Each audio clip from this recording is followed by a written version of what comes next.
guys, you're watching Shasta's Journey, and my name is Shasta Garcia. Just go ahead and sit back and be inspired, because on this episode, I will be interviewing a local woman who is studying at Columbia Junior College, and she is becoming a history major, along with her passions of drama, which she is sure a character. So I'm so excited for her to come on the show and just share her testimony of how God has changed her life from her childhood to where she is now. So let's just go ahead and talk to Susie Suggs. I want to thank you so much for being on the show. Oh yeah, you're welcome. It's nice to be here. Great. Well, we actually met not too long ago. No, not too long ago. But we met at Columbia College, Yeah. actually in a Spanish class. Yeah. We were both trying to, plunge in learning a new language. Yes, trying, and for some of us, not working out so well. Yeah, some of us just plunder. Yeah, oh gosh. I still wish it was German. Yeah, I know. She has a little thing for German, but I think that kind of goes along with just all of your other little things that you like to do. Oh, yeah. For instance, you love history, which is really cool. Oh yeah, I do. I just always liked stories and so on, from seeing Disney movies and being in plays and so on, and then it just developed into a love for history. Mm-hmm. And I knew a little bit about that, but actually when we were sitting in the study room one day, studying Spanish, of course, Yeah. I saw her necklace, and I was like, are you a believer? Yeah. And she's like, yeah, it's not obvious. I'm like, sometimes you just have to ask. True, yeah. But now that I know, we got her on the show, and she's going to share her story. A little bit of that kind of rhymed, at least I thought it did. Oh yeah, a little bit. A little bit. Well, I think the best place to start with sharing your story is definitely taking it all the way back to your childhood, which Yeah. wasn't that long ago. You're in your 20s, right? Oh yeah, I'm 22. Yes. So yeah, we're going to go to your childhood because that's where a lot of your passions and everything really started. Definitely, yeah. And you actually grew up in a faithful family, correct? Oh yeah, I did. Both my parents are Christians. They were both raised Christians, and they just raised me and my brother the same way. I always went to church on Sundays, and then I would end up being in the choir or in the Christian plays they'd have going on. And actually, a couple years back, I helped out with my church there. I was the service coordinator, which basically means I'm kind of like the stage manager of the production. So I made sure all the musicians were on stage, and so were the singers and the pastor, which was kind of like herding cats at times, but it worked out, and we were able to actually get through the service every once in a while. It's kind of neat to see the behind the scenes of what it takes to make that kind of production. Yeah, definitely. Work. Well, yeah, actually, that's kind of why I've always liked doing plays, like acting in them and singing in them, is that I get to see the backstage, the behind the scenes, and how it comes to be, and all the fun stuff and all the stressful moments as well. And how did your passion for acting come about? Actually, it started when I was really young. My parents had me play baby Jesus one year, and then I think I was 6 years. Oh no, I was 8 years old. We did a production of Wizard of Oz at the local high school that my dad was teaching at, and they needed Munchkins, which I cannot say that ever. Munchkins? Yes, I can never say that properly. But they said, yeah, we need all the children we can get to play them. So me and my brother ended up being, you say it, I'm not going to say it, Munchkins. And he ended up being part of the Lollipop Guild, and I got to be in a prairie-looking dress and sneak out of bushes and wear funny hats and such. That's super fun. Yeah. It's always nice. I actually used to be totally into that particular passion and field, but, time. Yeah. It takes a lot of time to make that kind of stuff happen. Oh, yeah, definitely. And just from talking with you, I've actually seen the positivity that has came out of you growing up in a Christian family. Yeah. But sometimes it's not always like that. That's true, yeah. I know many people that were like good friends of mine who were not, they were from a Christian family, and for whatever reason their families were a little too strong on some of their points about the faith, or they were too strict on one point or another, and it ended up pushing their children away from the faith. Yeah, like actually a good friend of mine, she actually was, what was it? She was a Jehovah's Witness, and she was actually very much into the lifestyle, and she was planning on being that her entire life, and then she fell in love, and the church themselves told her, you can't be with this guy and be a Jehovah's Witness. But he was also a Jehovah's Witness, just from another church. And yeah, and so they gave her a very heavy punishment for it. Like she couldn't be part of any of the group sessions. She couldn't come to the church for like a year, and he didn't. He was able to just go right back to church. Wow. Yeah, so That's he very kind of interesting. pushed her away from the faith for that reason. Okay. Well, it's always unique to, hear what happens as far as the culture aspects of different religions. I actually recently took a world religions course, and it was completely fascinating. Yeah, it is. Yeah, actually, one of the reasons I study history is because I see all these different takes on Christianity or certain events that could also involve Christians, of course. And there's so many different takes and different aspects of it that people seem to hook on to that are like either the cause or were a contributing factor. And it was interesting to me. So I was like, what is actually the real truth, or at least what truth can I find in it? Exactly. And I think that's a big part of just kind of keeping an open mind. I mean, you know what you believe and you're firm in what you believe, but at the same time, you're willing to see from a new pair of eyes of what exactly is the reason why people believe the way they believe. Yeah. And that's why I try keeping an open mind, because, there are certain ways that either somebody grew up or things that they've gone through that really has molded what they believe and who they are. Yeah, definitely. Just like actually a friend of mine that I talk to a lot at where I work, which is Mike's Pizza in Sonora, she's not a Christian, and she has different beliefs on political viewpoints and how people should behave and so on, and how people should treat others, which are basically very decent ways, but they're not based in, or to her, they're not based in Christian ideals.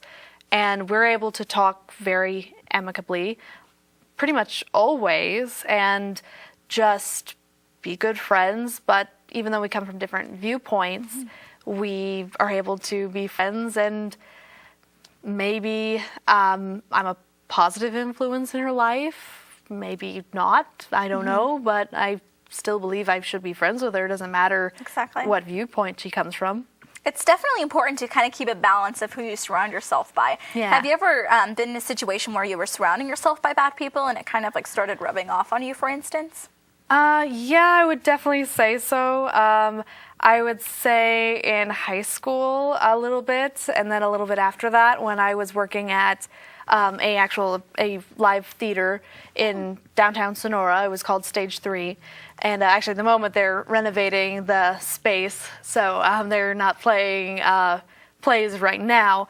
But yeah, like the people that I was hanging out with, they were fairly negative and, or at least very negative towards my viewpoint and towards Christianity.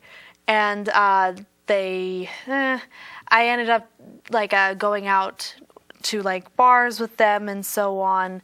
And I, of course, didn't do anything reckless, but I would say some things. I would curse and so on when I probably shouldn't, because that's not a good witness as a Christian. But I've been trying to get away from that and trying to be a better Christian, at least trying my best. Well, the only reason I bring that up is because I recently heard the Bible verse, bad company corrupts good character. Yeah. And I just thought that was so vital. As much as it is important to, keep an open mind and to be a light in other people's lives, we also have to be careful of how much time we're spending with different people, because, who you surround yourself by is a lot of a part of who you become. Yeah, really it is. I would definitely say actually the people that I mentioned that were from Stage 3, I'm still good friends with them, but I just need to be careful about not being too much into what they believe, or not being very, what's the word? Too complicit, or too, like not just letting them talk bad about my faith and not saying anything about it. Exactly. And I know that you came from a Christian family, but I mean, it's obvious that things weren't always perfect, because nobody's life is, even if you did grow up in a Christian family or not. And even if you are a Christian or you have faith right now, I mean, it is still hard. You still go through trials and tribulations, and definitely. you still go through the valley, and but you always come out of it. You know, like, God is good. Like, oh shoot, I'm forgetting the verse itself, like what book it's from, but I know that there is a book, there's a verse in the Bible that talks about how, Jesus himself said it. He said, do not fear, for the world will hate you for following me, but for following me you will be blessed. Or something along those lines. I'm forgetting exactly. I think it's said multiple times in the Bible, but I just remember that particular one. And then also, Jesus is the same as yesterday, today, and forever. He never changes. He never fails. It's always great. But in your life, you never really experienced negativity as far as coming from Christianity. It has really always been like a positive effect on your life, right? Like I've never experienced that kind of negativity within my own family, or there was a time where my brother, he was going through a lot of struggles because he was having difficulty understanding why people were so, it seemed to him, so against him at a certain time. And so it was very frustrating for him, and so it was kind of hard living with that at the time. But still, I know a lot of people would have turned away from God because it would seem like he wasn't listening to their prayers. And I just didn't. I just couldn't see how I could.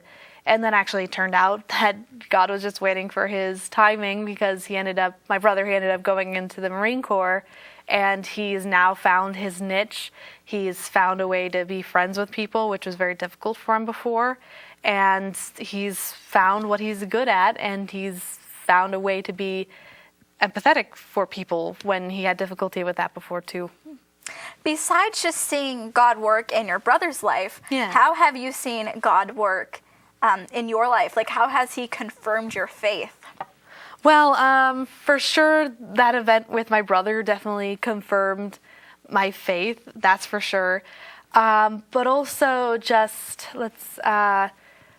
just like, it's kind of hard to describe, but every once in a while when I'm praying, or when something in particular happens during the day that seems inconsequential, I can just sense that it was God's doing.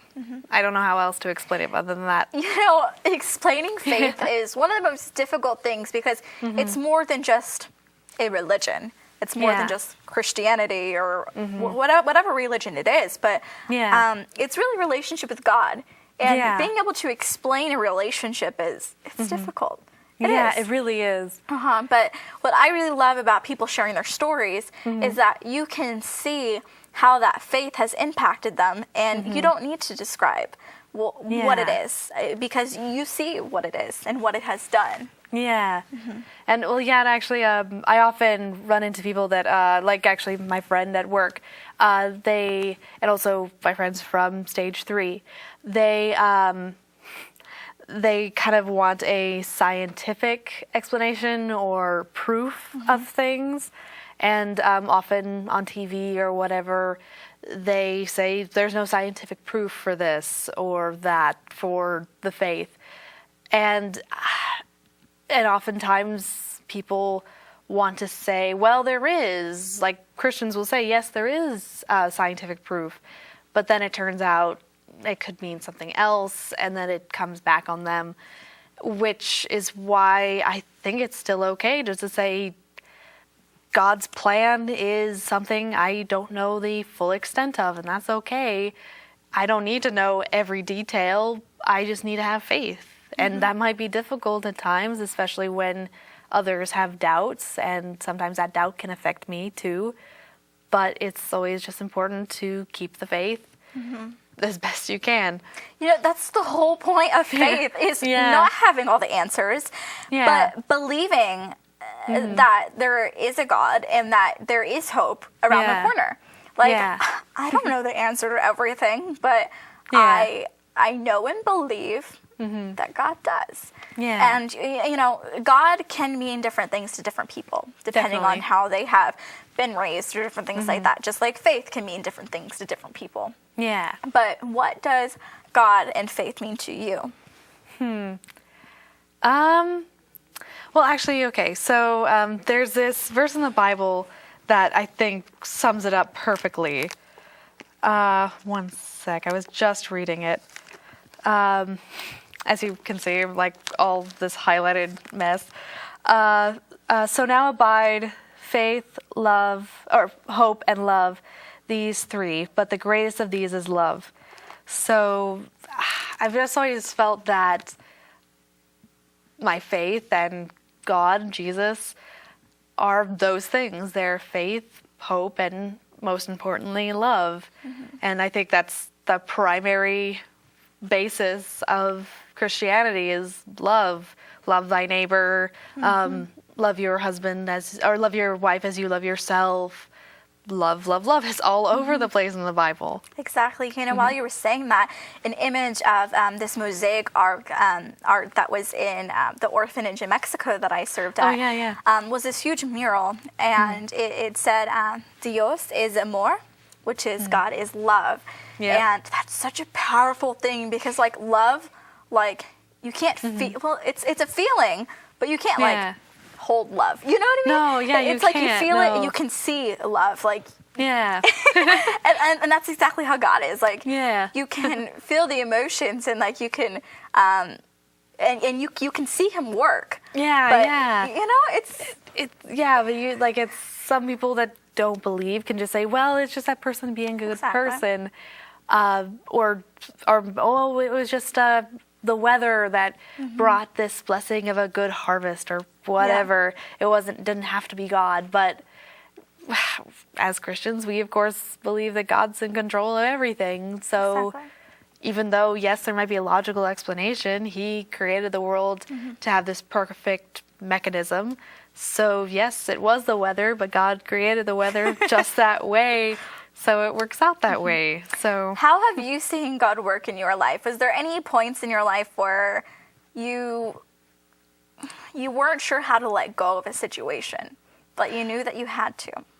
Well, actually, yeah, because right before I graduated from high school, I was deciding what to do, whether or not to go to college, of course, or whatever. And I decided at that point that the best thing to do was to go into the military and to go into the Army. And I decided, would I go into the Marine Corps? Because actually that's where most of my family members had gone. Like my grandpa, he had gone into the Marine Corps, and he actually almost went and flew over Cuba during the Cuban Missile Crisis. If that had succeeded and they ended up getting the nuclear weapons to Cuba, it would be his job to go in a jet and go destroy them. So he was very much in the Marine Corps, and that's I think that's why my brother decided on the Marine Corps too, is because he was very, very close to my papa. But I was thinking that would be a good option for me too, and go into the Army as intelligence, and then have the money that they give you for college after. And I thought, the military will give me strength in body and also in discipline, and also give me a chance to pursue academics without the hindrance of financial difficulties. Exactly. But then I kind of realized that the reason I was doing that was really just for the education.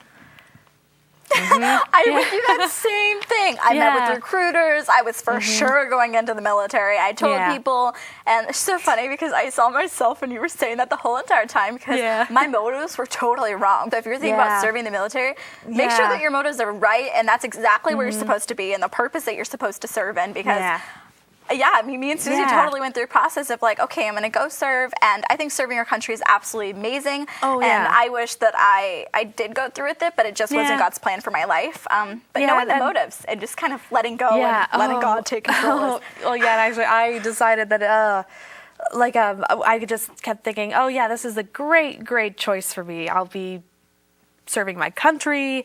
I'll be like learning all this stuff about myself and about this field. It will give me great opportunities to pursue my dreams after. And actually, I waited way too long to realize it. But I waited till like the day before I was going to go. Wow. Yeah. Oh gosh. Like I was actually right after graduation, like they said when I was walking down to get my diploma that I was going into the Army and the whole 9 yards. And after that, we went on a family vacation. We went to Disneyland, and then we went to Yosemite, and I basically had a family reunion with everyone. And I realized I don't really want to leave my family. I don't want to leave my passions and my friends aside and leave for I don't know how long. Yeah, because actually my brother, he's been down in Pendleton, and he's barely been up since he's been, actually I think he's been only been up back home like twice. And it's like luckily like his friends are all in the military, so it's not like he's just missing us. But I realized I'm not going to be seeing my family for so long, especially since I was probably going to be on the East Coast for most of it. So then I kept looking at videos of like boot camp and all this stuff, and I was like, oh crap, this is not what I really want to do. And I just knew that if I went through that, I would be able to do it, but I would not be, I don't think I would like the person I'd become for it, because it looked like they didn't want you to be you. They wanted to break you down and build you back up to what they wanted. And I wasn't okay with that. So I knew that I would just resent it and not be okay with it. So I ended up like, oh my gosh, I was down at MEPS like the day I was supposed to go and like get on the bus and go to Georgia. Oh my gosh. And I just said, I can't do it. Like the night before, I was like just depressed. Was there any consequences for like not going in? No, actually, oddly enough, no. Oh, good, like I hadn't like sworn in officially. I'm glad. So luckily there wasn't. I just had to sign paperwork saying yes, I wasn't going in, and I had not sworn in. Yeah, that's so good. it was pretty okay, but still, it actually kind of affected me a lot, and I just realized I needed to actually listen to God. Exactly. It turned out I hadn't been for a while. But it's a good feeling when you do. Yes, because definitely. God made you exactly who you are, Susie Suggs, Yes. and you weren't supposed to go into the military. You know what? Because right now, you're studying history. You have a passion for history, but not only do you have a passion for history, but you also have a passion for drama. Oh, and you're happy. You're content. Oh, yeah, and I still don't know exactly what I want to do, like with the passion for history and drama. I don't, but I just have faith that God will help me figure it out one way or another. And from all of your experiences, you have learned that trying to be more Christ-like is the easy, and not easy, I mean. It's like, it's just what we have to do. Yeah. But how have you tried to become more Christ-like over the years? Oh, I've actually, like I said, I try to help out at my church as much as I can, which I did have to put that on hold because I'm also doing the college thing, of course. But like the classes are so hard. I know what you mean. Yeah. But just doing that and trying to read my Bible as much as possible. Like you saw all the highlights that are in there, and just reading books that have to do with Christianity. Actually, a book I'm listening to right now is called How Christianity Changed the World by Alvin Schmidt. And he talks about like the historical evidence of how Christianity has changed the world entire, and also how women are treated, how justice, like the legal system has changed, how economics has changed. That's very interesting. Yeah, how people view lives, like the importance of a living creature, like all those different things. And it turns out it affected it a lot, actually, even a lot more than I even thought so. Yeah, I'm going to have to check that book out. We only have a few minutes left, but I really wanted to ask you, some of the conversations we've talked about hypocrisy and authenticity. And how do you think that people could stay away from being a hypocrite? It's a common thing. Yes, it is. Oh, gosh. But to be honest, I don't think there's a perfect way to do it. I don't think it's possible to completely not be a hypocrite. We're not perfect. We're so not perfect. Not perfect at all. Yeah, and I do believe that from reading the Bible and from viewing historical documents and so on, historical events, historical figures, that there's many people that were Christians and they were definitely not perfect all the time, but they were also able to do tremendous good, even though they weren't viewed as perfect. So I would say probably the best way not to be a hypocrite, or try not to be most of the time, is try to stay as close to your Bible as you can. And Preach it.